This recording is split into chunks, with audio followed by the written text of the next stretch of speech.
has trouble with the snap, and the ball is free. Okay, next question. I'm a horse football coach right now. You know, it got shoved up, it got shoved, right? But I want to start, of course, with the Youngstown game. Spartans took care of business, I guess you could say. 41-24. Again, not a flawless win. I don't think they've had one of those yet this year. So we're still holding our breath on that. But let's start off with, I guess, the good. I mean, Travis, I'll start with you. What'd you like? What were you encouraged by? What'd you take away? Yeah, I mean, I like that we won. I mean, that helps. I don't think we should be holding our breath expecting to have one of those complete dominant wins this year, especially after what the schedule is now. But I like the way Childs was playing. I mean, he did throw the one interception, but other than that, he was pretty much what we've come to expect out of him. And I liked what we've gotten to see from the receivers, and I like that. Hey, we got some life out of Jack Velling for once. I mean, that was good to see. They were using the tight ends. Masunis has a big role in this offense now. So yeah, I mean, that's pretty much it's pretty much the good we saw. I mean, I guess another thing would be we have a kicker. I mean, that's progress in the direction that we need to be going in. So yeah, I agree with all that. It was nice to see Velling break out a little bit. I think he had like 6 catches for 76 yards or something. So probably his best game yet.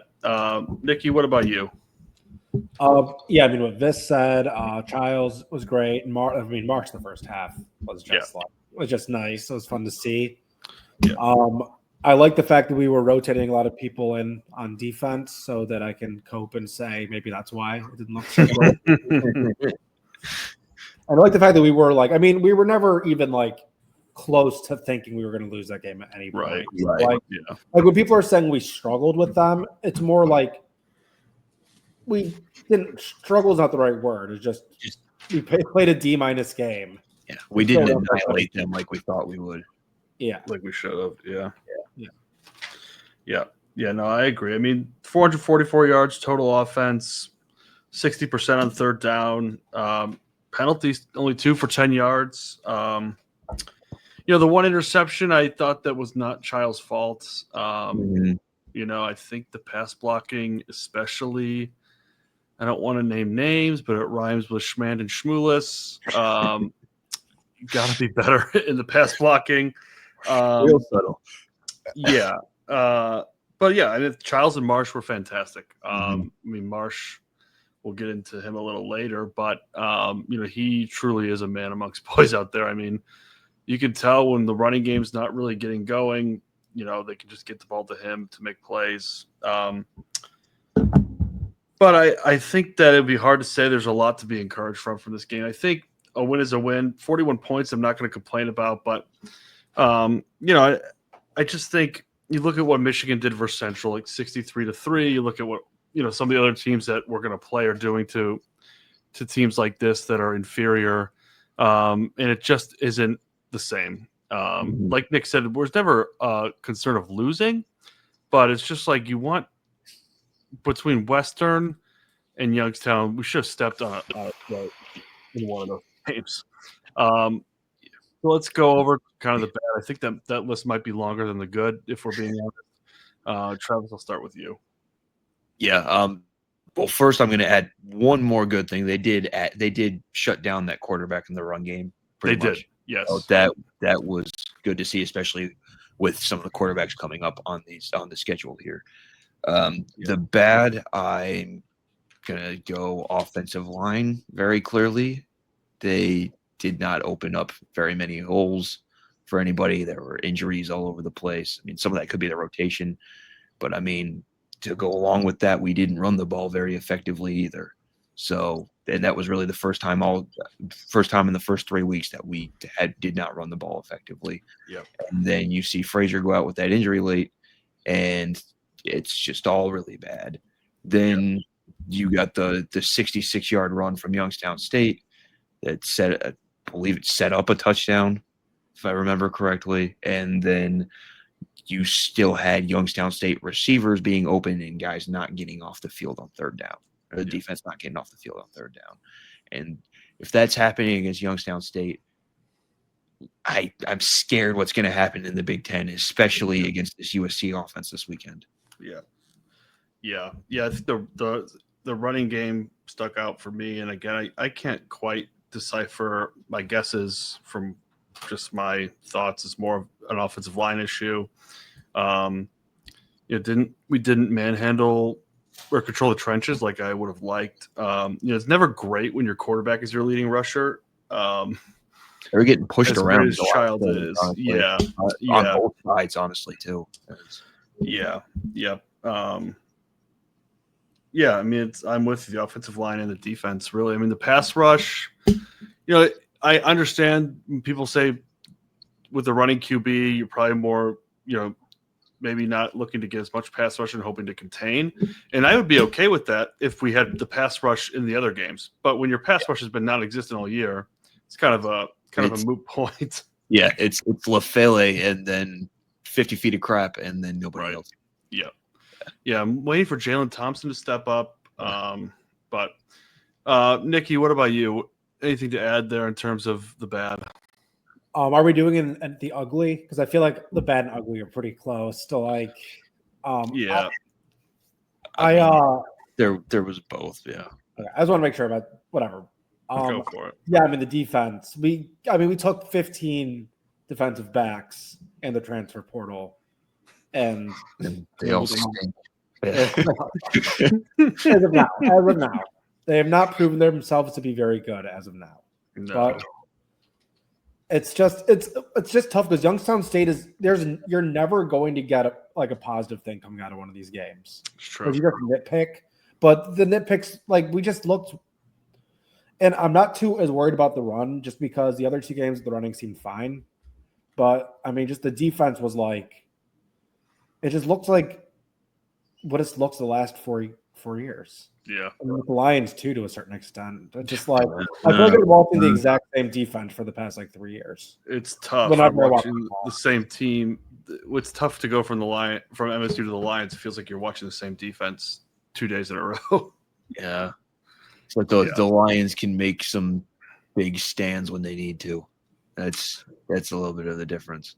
Yeah, I was gonna say if this defense could learn the bend don't break, even in some of our good years under D'Antonio, we would give up yards. Those teams would drive down, but we would always get stops in the red zone or stops when we needed to.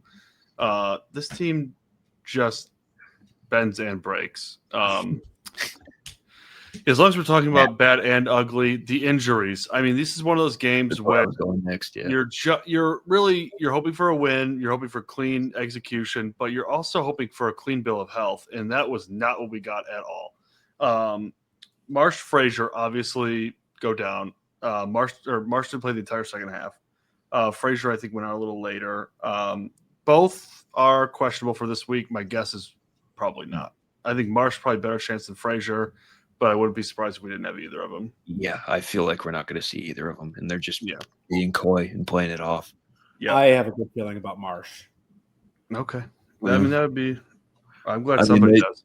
They sound. I mean, not that they're running the program the same way, but what Smith is saying was sounding very similar to what SMU was saying about a couple guys that are not back until this week, which 3 weeks ago, pretty much. So regional differences and dialogue. It could be. Yeah. I'm just saying it's an example from earlier this year of guys in a similar situation. Yeah, there could definitely be some gamesmanship involved. It's probably better if USD doesn't know whether Marsh or Frazier are playing until the last possible second. But it doesn't sound like. I guess with Marsh and Frazier, it doesn't sound like it's a huge concern. Sounds like it could maybe a week or two. Marsh, it sounds like could go either way. Vincic out for the year. Hey, the offensive line looks a lot better with Vincic is playing. Oh, hey, he's out for the year. He's out for the year. It kind of looked like it too when it. Oh, you could tell. Anthony, yeah.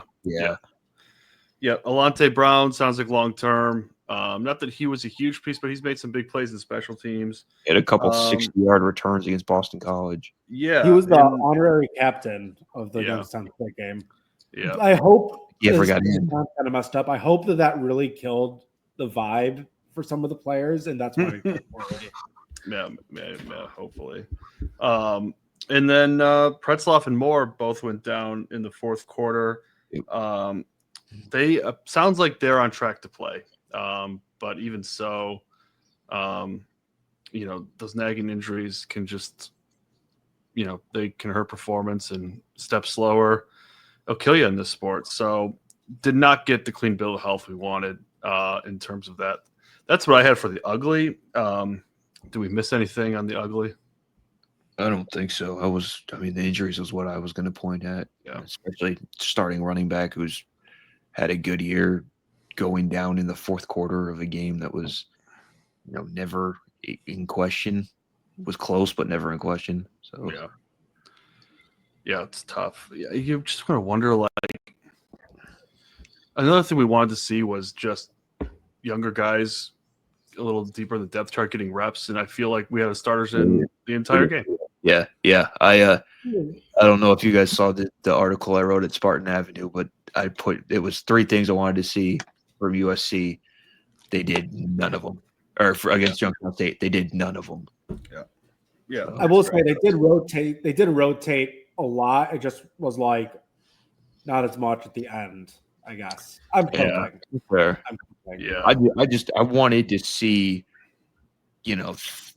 up 30 points, young guys getting Alessio. in. Yeah. Not a day. Another bad starter on the field. Yeah. Another bad is Childs hurdling that guy. Oh my gosh. Yeah. Thank you for bringing that up. Heart stop. I mean, what are you doing, man? I love you, Aiden. Please don't ever do that again. Yeah. No. You got them all. Yeah, look. I'll overlook that. You can't risk our season like that, man. No. It's already an uphill battle. Yeah. I mean, that was hold your breath. Just like, what are you doing? Please don't do that. I kind of liked that. That was I felt alive. He wasn't even close, and the guy was standing up. It wasn't like. It was like, okay, you're gonna slide right. You're gonna slide right. Hey, you're going up, not down. Okay. Oh my God, that's the wrong direction. One of the things that stuck out to me, and this is why I get frustrated with this team, is as good as the offense was, the time of possession, 30 minutes, 6 seconds for MSU, 29 minutes, 54 seconds for Youngstown State. That's way too close. It's like if we were big, if we just had big plays and we're scoring all the time, and look, we scored on a lot of drives, scored 41 points. It's not like we didn't score, but like in a game like that, like your offense, it should look a little more lopsided in terms of time of possession.